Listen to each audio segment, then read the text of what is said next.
Okay, fine. So good morning. So we're going to start with the unit 3, which is on the reciprocating compressors. So first of all, let us try to understand some very basic fundamentals. What is it actually? So basic requirements are basic requirements of any compression process or what exactly? Now if I take, for example, any compression process, what is it actually? Compression means compress the fluid, that is we are going to decrease the volume of the fluid. Compressing means compress the working fluid, okay, to a smaller volume. Okay, whenever you try to compress, the volume will decrease to a smaller volume and high pressure and higher pressure. Okay, so this higher pressure, which is greater than the inlet pressure, greater than the inlet pressure, greater than the inlet pressure. Okay, that means if I consider, so suppose this is my a compressor. If I consider this is my a compressor, this is my compressor. So the fluid will be entering at some pressure, the inlet. So usually this will be atmospheric. What will be the temperature? This will be atmospheric temperature. And it will be compressed to an exit pressure, okay, and temperature exit. So if you look at it here, the exit temperature is greater than your T inlet or your T atmospheric. Your pressure at the exit is greater than your P inlet or your P atmospheric. So this inlet is atmospheric. Inlet is atmospheric. So that means whenever I try to compress this particular fluid, there is always an increase in pressure and temperature. So what will happen to your volume? Say you have a volume which is at higher at the inlet. So as I compress at the exit, the volume will become smaller. That's a known fact actually. Now, what we are trying to do actually? See, we are trying to do a thermodynamic analysis. We are trying to do a thermodynamic analysis. What is it actually? If I try to look at from a thermodynamics point, it is actually the energy analysis. So from the analysis, what I am trying to do actually, I will try to look at few things. That is work absorbed, okay, work absorbed. The second thing, the rise in pressure and temperature. So these are the things we try to look at. Okay. Now, what I told that this is a reciprocating compressor. Okay. Now, is there other form of compressing the fluid actually? If I try to look at, maybe we do have a rotary type, so which you are going to study as a turbo machines in your 5th semester. We have a separate course actually, and this is the so the compression process. See, the compression process, what we speak actually. So the compression process is the compression process, or the compression can be done in either the rotary type machines, rotary type of machines, which are called as turbo machines, which are called as turbo machines. So here we will be having axial flow type, okay, axial flow type and radial flow type. So this you will be having a separate course. So next year you will be studying it. Now the second thing what we are studying here is actually, this is the positive displacement type. Positive displacement type. Positive displacement type. What it is actually? That means, say, I do have a cylinder, something like this.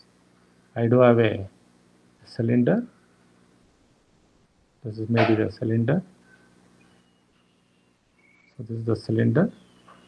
Okay, and I do have a piston here. So piston is there. So this is the piston. Okay, and then there is a connecting. So what will happen? So I am going to connect it like this.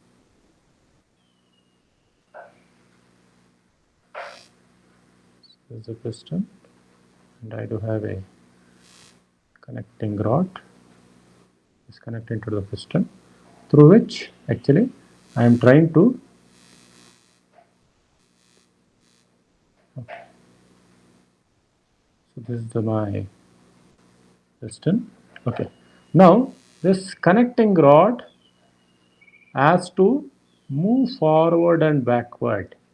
When it tries to move forward and backward, say I may be having certain valves here.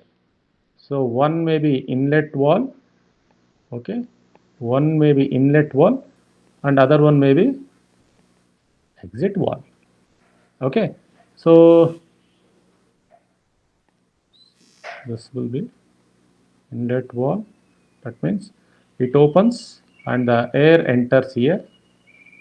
Okay, this will be your working fluid. So working fluid is air. So air get compressed and it goes out like this.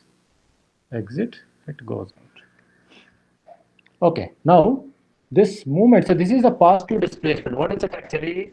The fluid gets, what is this actually? Positive displacement type means fluid or the working fluid, what are we call? The working fluids gets displaced. Okay, the working fluid, the working fluid gets displaced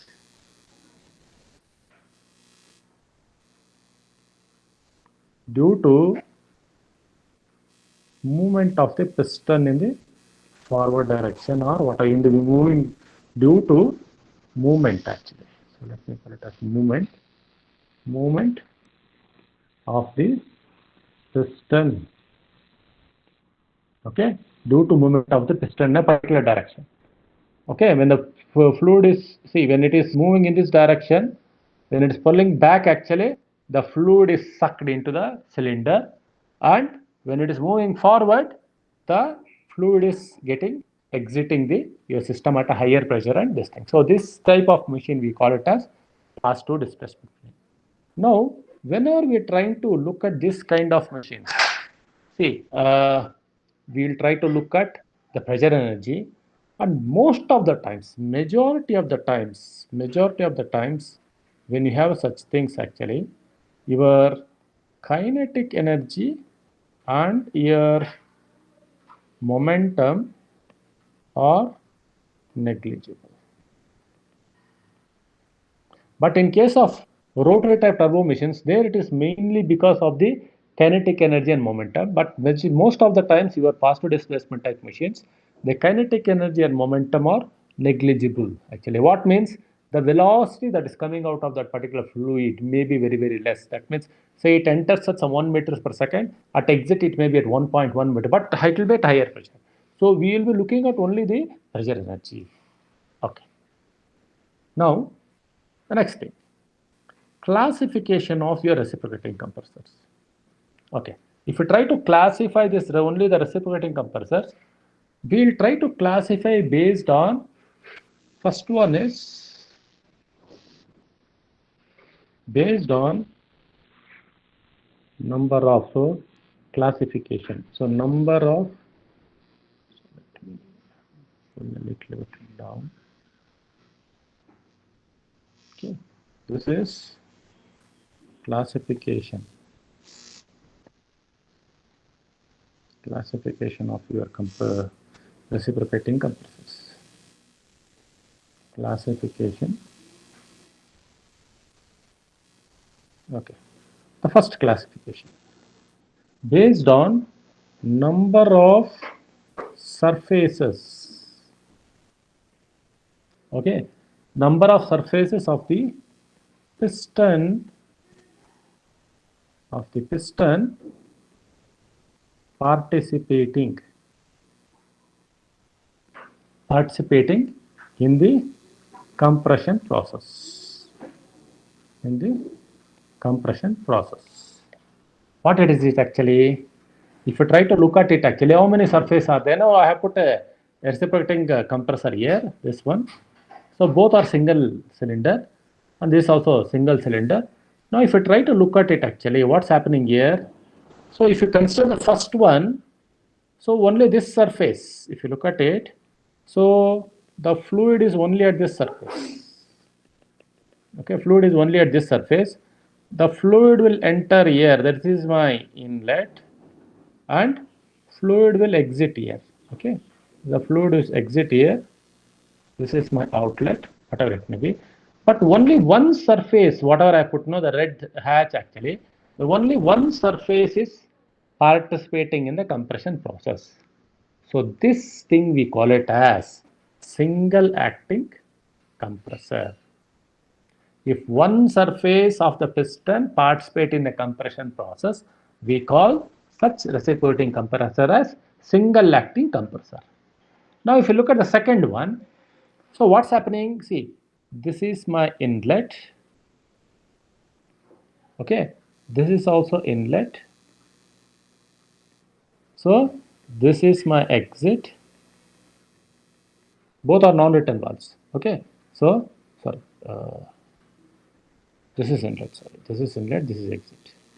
This is inlet. This is inlet, and this is exit. This is a non-return valve. So what's happening here actually? See, when the piston moves from left to right, so fluid is sucked here. So the fluid gets accumulated here and it gets compressed here. Okay, the fluid is sucked. So even one side, it will be suction. As the piston is moving in this direction, here also I do have the fluid. So here also I do have the air, which is from the other inlet valve. So there it is a compression.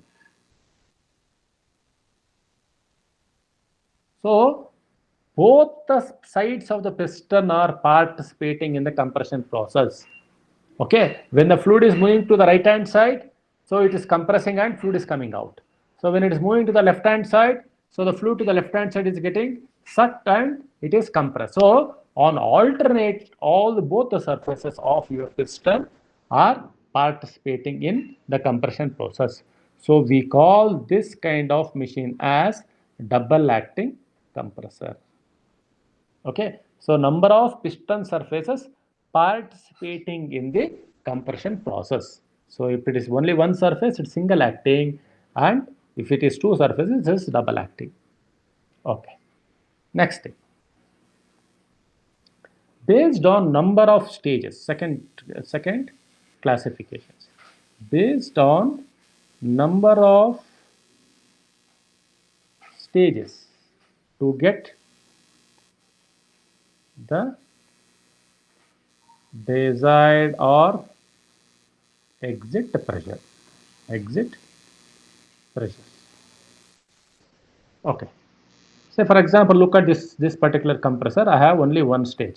So fluid enters. So this is maybe my inlet, which is atmospheric P1 T1, and I am supplying some external work. So this is work done on the compressor. So I am connecting it to some motor, and that motor I am trying to convert it to some shaft.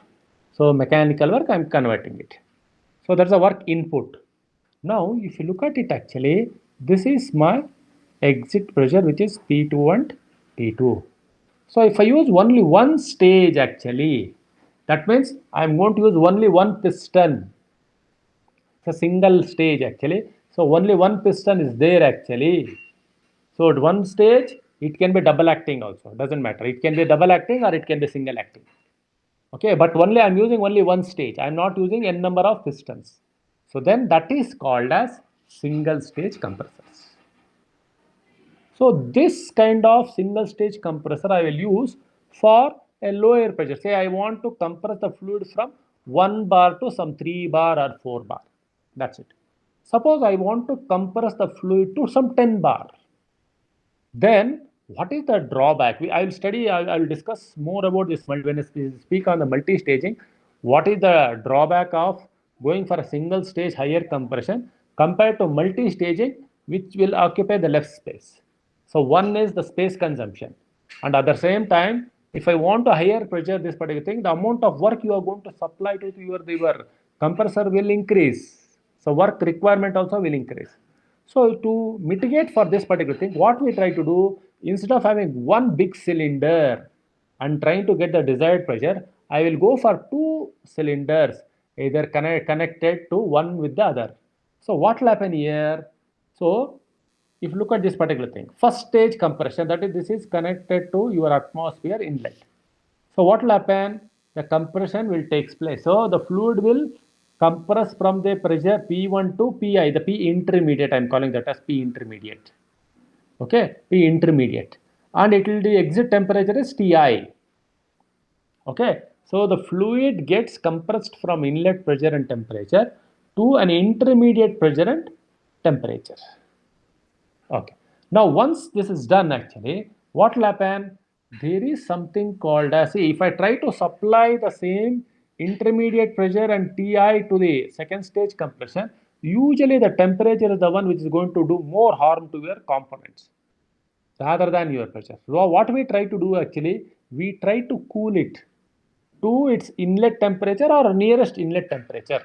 So if I try to cool it to the perfect to inlet temperature, to atmospheric temperature, that is called as perfect cooling, perfect intercooling.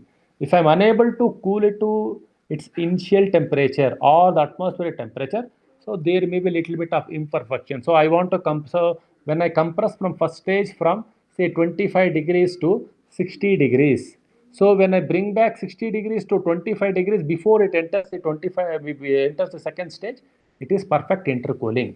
So now 25 to 60 I have compressed. So instead of from intercooling from 60 to 25, I will cool it to 35.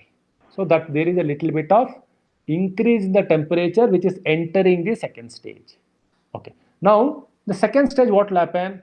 Fluid will enter at the intermediate pressure with the perfect intercooling at the inlet temperature T1, then it exits at a temperature which is P2 and T2. And even the first stage or the second stage will have separate work inputs. So here, comparatively, if you look at it, P2 in the first case is comparatively less than, the single stage is comparatively less than P2 in the two-stage compression. I'll be able to get a higher pressure when I go for multi-stage compression. So I'm just showing you the, so here if I try to write it here actually, so here this will be P2 is greater than P intermediate, which is greater than your P1. Okay, this is about your single, maybe what we call it as single stage, number of stages are two stage. So you can have multi-stage also, through three stage. So usually a reciprocating compressor will go up to 4 stages, not more than that. So that's why we will go for rotary compressors actually. So axial flow rotary compressor, we can go up to 18 to 20 stages, and it can take up large volumes of fluid. That's the advantage of going for axial flow turbo machineries or rotary type of compressors. So reciprocating compressor will stick on to either 3 stage or 4 stages. Okay. Now, So yes, that the second PI, it's written PI T1. Is that supposed to be DI itself, or is it that is T1? PI intermediate. This is also So but PI. then won't the temperature be lower than the previous one, or only for representation sake do we write TI for No, both? no, no, no. This is TSC. What will happen? Intercooler is nothing but it is heat exchanger. So this is a simple heat exchanger where we will use some water or something to cool the higher temperature air which comes out of first stage compression cooled to T1 temperature. So this is, you see, This is, see, this is actually, let me strike off and write. So this is actually Pi and Ti. So this is actually Pi and T1. Oh, so Inlet to okay, the so second it gets stage. converted to T1, right? So, okay. Yes, T1 means I'm going to cool it. I'm going to use an heat exchanger to cool the temperature of the fluid coming out of first stage to your atmospheric temperature. That's a perfect cooling. So that's why this is called as intercooler. Okay, Is sir. that Got clear? it. Okay, fine. Yes. So I will discuss more about this particular thing. So separate topics is there. So before actually introducing them in the first day itself, I'm trying to introduce what are the things you are going to study. A brief introduction I'm trying to do. Okay. Next, third classification. Maybe three classifications more than enough. Okay. The third one. So number of cylinders employed or number of cylinders used. Number of cylinders, okay, used or employed. So this is nothing but quantity. Okay. Now, if you look at it actually, this is very similar to your multi-stage or whatever it may be. So depending upon, see, if I use a single cylinder compression, I want to use only one cylinder to do my compression. Okay. This is called a single cylinder compression. If I use more than one cylinder, so what it is it actually? Here, if you look at it, it depends on how you are going to handle your mass flow rate. See, I have a mass flow rate M here, and here it becomes, say, for example, I use two cylinders. Okay, here it is M by 2, here. So what will happen? M by 2, M by 2. What will happen? You want to see, there is a space constraint. Okay, there is some kind of a space control where you can't use one big cylinder. I'll be able to use two small cylinders. So in that case, what I will try to do, I will try to divide the mass flow rate to this particular thing. Divide the mass flow rate to your cylinders. This also comes under multi-staging only. So, but what I'm going to do actually, I'm going to divide the mass flow rate to your cylinders and try to compress it and get what I want to do. So if I want to do this, this is actually multi-cylinder or two cylinders. So this is, we call it as multi-cylinder compressor. Multi-cylinder compressor. So these are the major classifications what we look at. Now, if you look at the single acting, what I told, single acting compressor, here one thing you have to be very, very careful here. Here, your N is equal to number of cycles per minute. Okay, if I call, because how many cycles you are trying to push your fluid, which will be same, just like your two-stroke engine and four-stroke engine. So if I use a single acting this thing, so NC is nothing but number of cycles per minute. But what will happen if it's a double acting? Your N is equal to number of cycles divided by 2, just like your N by 2, or your NC will be equal to 2 times. So this is actually number of cycles per minute. So this is nothing but double acting, means almost very similar to your four stroke is equal to your two stroke, just similar to that actually. Now what is this actually? See, if I know how to calculate this NC, okay, how to calculate this number of cycles, let me look into that. So NC is equal to, let me write it here itself. What is this actually? NC is equal to, this is given by this particular formula, simple formula, 2 into 1 minus A by A into N. Okay, where small a is the cross sectional area of the piston rod, okay, and capital A is the cross sectional area of the cylinder. Just you remember this particular. So usually this will be given in the numerical and all. Maybe sometimes if it is not given, so this simple formula, try to remember. That's it. This particular formula. How to calculate your number of cycles. So if the diameter of piston rod, actually, if the diameter of the piston rod, or maybe if the piston rod is negligible, see if this piston rod is negligible, you are getting. Suppose if the piston rod is of a particular diameter, then you have to this particular formula. Okay, if the piston rod is negligible, diameter is negligible, then n is equal to nc and n is equal to nc by 2. So if the piston rod diameter is also having considerable, it is considering the consuming the considerable area or the space in it, then I am going to use this particular. That's it. So try to use this particular formula to calculate nc. Okay. This is about the classification. Now let us try to analyze your thermodynamics, your steady flow energy analysis. That is SFEE analysis of the reciprocating compressor. Reciprocating compressor. Steady flow energy analysis of your reciprocating compressor. So I have put a simple control volume. Let me call this as control volume. Okay.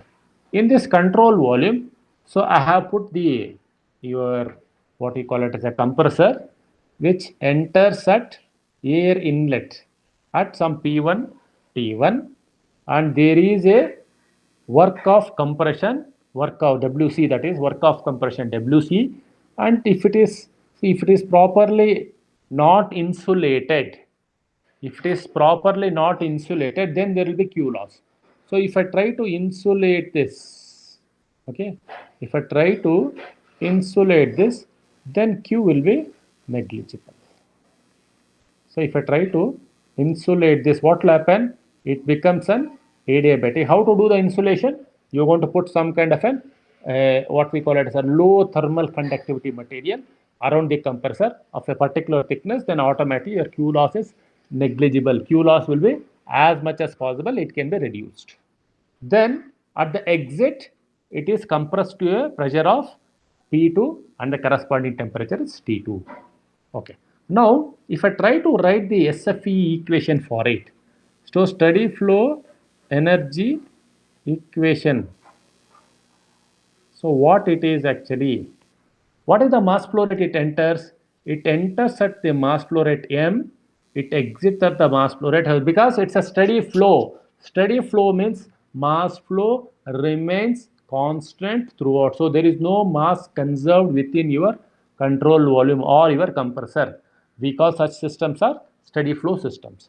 So if mass is the entry at this particular thing, then P1 V1, okay, plus, so what is your enthalpy? Can someone tell me what is your enthalpy? What is the definition of enthalpy? H is equal to what? So Cp into T2 minus T1. That's okay. P1 V1 plus or PV plus internal energy? Yes. So if I call that as some E1 or something, okay, U1 plus of into kinetic energy, that is V1 square plus G into Z1. So this is at the inlet. Okay. Then, so I have the heat loss. So I have the heat also. So let me call that as Q from 1 to 2. Okay. Then mass flow rate into P2 V2 plus your U2 plus half into, this is velocity square, plus G into Z2 plus your work done 1 to 2. So this is how you are going to write it actually. So now this quantity and this quantity I can write in terms of enthalpy. So I will let me write it. Actually, this will become m into h1 plus half into v1 square plus g into z1 plus q1 to 2 is equal to m into h2 plus half into v2 square plus g into z2 plus w1 to 2. This is the work done. Now this is the equation what I have. Suppose if I assume, so if I assume your kinetic energy and potential energies are negligible, okay, if I assume if kinetic energy and potential energy are negligible, then what will happen? This quantity and this quantity just simply they get cancelled out. Second assumption if I make, if the heat loss is, see there is a completely insulated, if Q1 is equal to is negligible, that means it is completely insulated. That means it is completely insulated or it's an adiabatic process, then this quantity will become 0. So in that case, what will happen to your W? So therefore, your W12 will be equal to mass flow rate into difference of your enthalpy. So this is your steady flow. So if I call this as equation number 1, so this as equation number 2. So this will be your equation which is based on your enthalpy. So I can write the same thing as, so what is your the same thing as M's H, I can write it as Cp into, in terms of temperature also I can write it. So that is M into H1 minus H2 or M into Cp into T1 minus T2. So this will be your equation for from your steady flow energy equation. Okay, so we have looked into it.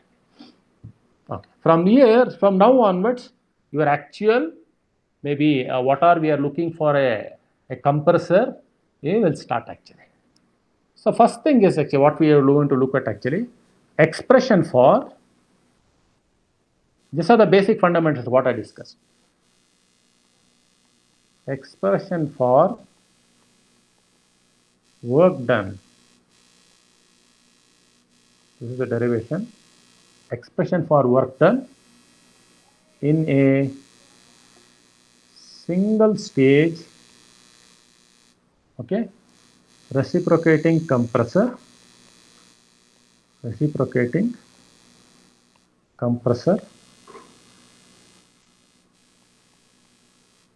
without clearance.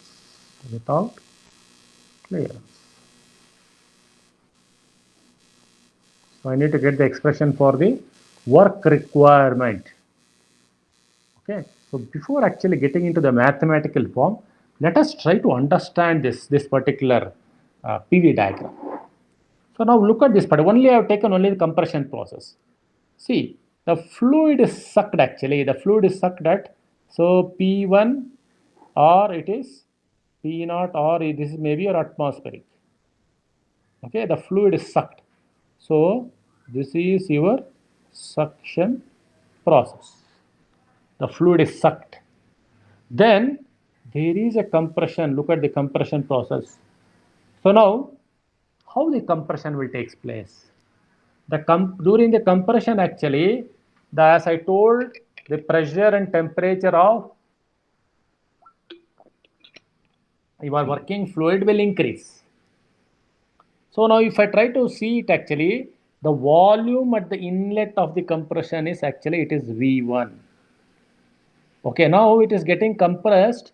So at this particular point, if I try to look at, okay, if I try to look at, this is my V2. So now V1 is greater than V2. So it is compressed from a volume of V1 to V2. So now the fluid has to be delivered. See, once it is compressed, it has to be delivered. So it is delivered at the higher pressure, that is, it is P2, which is also equal to P3. Okay. Now, usually I keep telling you that there is some kind of a clearance volume. That is, clearance means your top of the cylinder, where the valves are there, will have certain amount of clearance to accommodate for the walls. Okay. So that whenever there is a compression, a part of the volume of the fluid is retained in the cylinder, that never comes out. But in ideal situation, if the clearance volume is zero, that means you don't have valves actually, it is actually ports. Very similar to what you see in your two-stroke engines, no? We don't have any valves, it's only a port. Port means actually it is a aperture or a hole in your maybe top of the cylinder, so that the piston also will move to that particular corner and fluid simply it is thrown out, or working air is simply thrown out. That means this PV diagram, what I am trying to show, this is for a compressor, a single stage compressor with no clearance volume. That is, you don't have any retainment of the fluid in the cylinder or reciprocating compressor. Are you getting? Okay. Now, see, I have put some process. PV to power of n is equal to constant. Okay. Is it an actually, this is an, what type of process actually? This is polytropic. I've shown some compression process should occur. That is polytropic. See, we have studied different type of processes we have studied. Okay, we have studied isothermal, we have studied adiabatic, all the processes and polytropic processes. Now, you try to look into this particular thing. Suppose if it is an isothermal process, so we know that the area under the PV diagram show that work done. Okay, the area under the, see, the area under the curve. So look at this. Let me underline this. So now, if I try to look at this particular thing, only the yellow color, what I am trying to do, no, this coloring, what I am trying to do. So this shows the work requirement.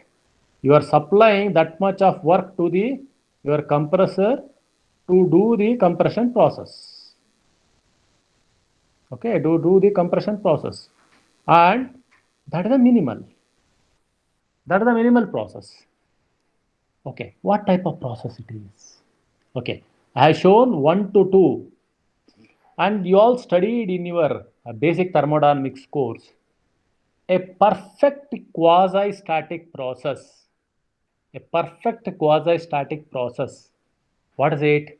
It should be isothermal, which is very, very slow. So if I execute a perfect quasi-static process or an isothermal process, the work requirement from your compressor will be minimal. Okay, that means your, okay, your 1 to 2, okay, your 1 to 2 is an isothermal process. Okay, 1 to 2 is actually isothermal process.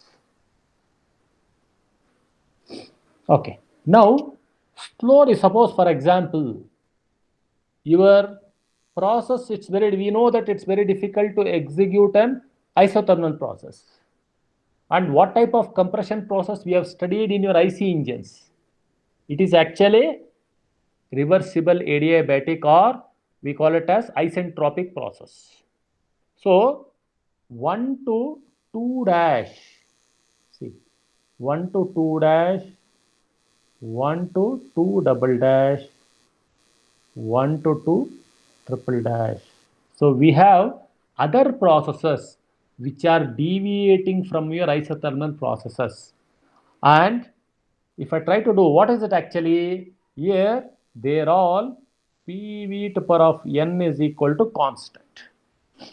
Okay, slowly, see, we know that for isothermal process, n is equal to 1. So this is PV is equal to constant. So what is the next thing? Suppose if I put n is equal to 1.2, n is equal to 1.3, n is equal to 1.4. Let's assume all the three processes are there. So if n is equal to 1.2, it is polytropic. Okay, it becomes polytropic with n is equal to 1.2. Okay, and I have one more process which is polytropic which n is equal to 1.3, and I have whenever n is equal to 1.4 or gamma, automatically this becomes adiabatic. Adiabatic with n is equal to gamma which is equal to 1.4. Okay. This is how your work of compression will vary. If you try to look at each and everything, okay, each and everything you look at it. Say for example, I will try to change the colors. So from yellow, so this is the work that is added if I go for a polytropic process. See, if I say for example, I need around 100 kilojoules of work to compress. But if I execute a polytropic process with n is equal to 1.2, this will become some 110. Okay, if I go and look at a polytropic process with n is equal to 1.3, it will become 120. So this is the one which is getting added up. So every time I go for an actual process from an ideal isothermal process, I need to do more amount of work. Okay, I need to do more amount of work. Because if you look at the area, so B1 2A, then B1 2 dash A, B1 2 double dash A, B1 2 triple dash A. So every time I go there, I am trying to do more amount of work actually.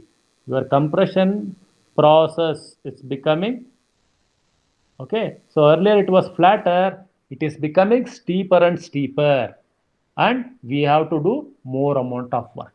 So what I can conclude from this, the area, okay, the area under the curve, that is B1 to A is the smallest one, is less than B1 2 dash A, which is less than B1 2 double dash A, which is less than B1 2 triple dash A.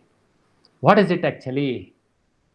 If I try to look at it, this is, so I can conclude that work done in an isothermal process is less than work done in a polytropic process, which is less than work done in an adiabatic process. So whenever I try to do any compression process, so adiabatic will be the highest one and isothermal will be the lowest one. If someone asks you what is the ideal compression process for a reciprocating one, you should be able to tell that it is isothermal. That's the ideal one. But actual one is your polytropic. On the other side, say polytropic is what we, so on an adiabatic on the other last end actually, and in between you have all the actual processes which are polytropic. So what we try to do actually here, the intermediate one, so all your work done processes are polytropic in nature. So your work done is actually, it is polytropic. I will stick on to polytropic in nature. So if I try to look into it actually, so work done during the suction, then that is from 0 to 1, then 1 to 2 and 2 to 3. So this is 3 actually. Okay, 2 to 3 R, we can call it as AR, whatever it may be. Okay, ABR or whatever it may be. So if you try to look at it, this is 0 to 1, 1 to 2, 2 to 3. So that's how you are. So now if I try to write the expression for it, net work done during the process. Okay, If I try to look at this one, if I try to look at it, which is polytropic in nature, for a polytropic thing, if I try to look at it, work of compression or net work done, okay, net work done during the processes,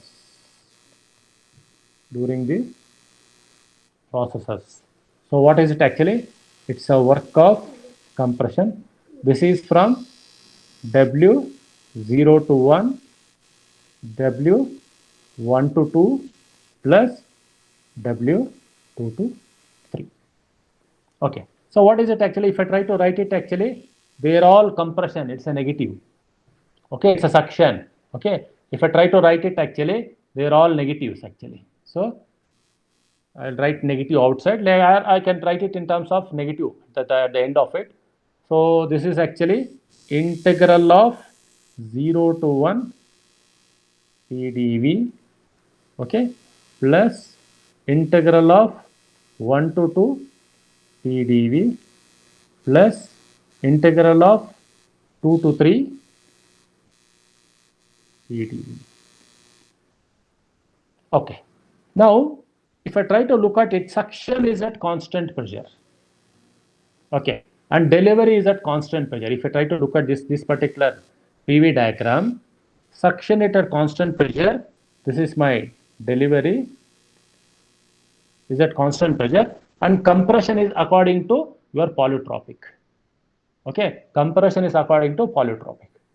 So I can write and I can get an expression for work done.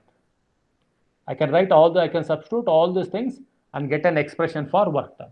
So what is it actually? So everything is minus, I told. So everything is, it has to be minus. Okay, everything is minus.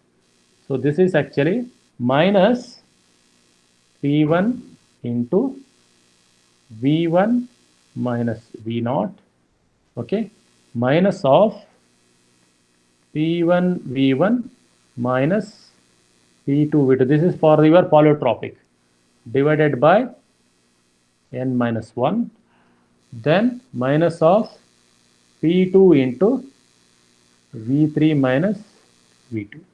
So here you have to wait carefully here. So V0 is equal to V3, which is equal to 0. Why it is 0? Because my clearance volume is 0. Okay, if I try to look at it, because no clearance, because of no clearance. So V3 is 0, V0 is 0. So this equation gets reduced to minus P1 V1 minus of P1 V1 minus P2 V2 divided by n minus 1. Okay, so this minus of minus, this will become plus. This is P2 V2. Okay, now this equation I can write it. So open the bracket and all I can do. This is minus P1 V1. Okay, so this plus P2 V2 is also there. So plus P2 V2, then minus of, it is P1 V1 minus P2 V2 divided by n minus 1. So now if I take n minus 1 as common, okay, if I take n minus 1 as common, then I have to multiply n minus 1 in the numerator. Okay, I have to multiply by n minus 1 in the numerator. So what will happen? So this is actually, I try to take,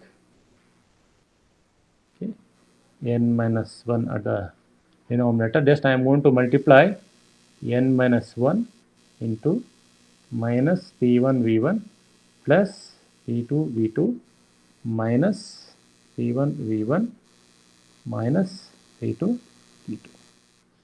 Okay. Now I am going to multiply this. So n into this particular thing, it is actually minus n into P1 V1, then plus n into P2 V2, then minus of minus, it is plus.